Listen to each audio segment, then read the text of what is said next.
جاوید اختر کی پہلی طلاق کی وجہ کون؟ شبانہ اور جاوید کی شادی میں بڑی رکاوٹ کیا تھی؟ بالی ووڈ کے عظیم نغمہ نگار جاوید اختر الفاظ کے جادوگر ہیں۔ ان کے تحریر کردہ گانے ہر نسل میں مقبولیت کا درجہ حاصل کرتے رہے ہیں۔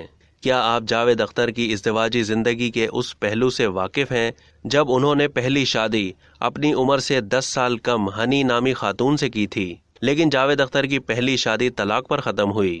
جاوید اختر کی پہلی اہلیہ سے ان کے 2 بچے ہیں جن کا نام زویا اور فرحان اختر ہے، جبکہ انہوں نے دوسری شادی شبانہ اعظمی سے کی تھی۔ بتایا جاتا ہے کہ 70 کی دہائی میں جاوید اختر موسیقی کی تعلیم لینے معروف شاعر کیفی اعظمی کے یہاں جاتے تھے۔ اسی دوران ان کی ملاقات شبانہ اعظمی سے ہوئی۔ دونوں کی نزدیکیاں بھی بڑھنے لگیں۔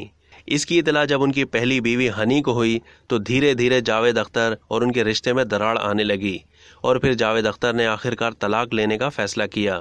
انہوں نے یہ بات بچوں کو نہیں بتائی، لیکن دونوں نے طویل عرصے تک طلاق بھی نہیں لی تھی، جس کی وجہ سے انہیں دوسری شادی کرنے میں پریشانی ہو رہی تھی۔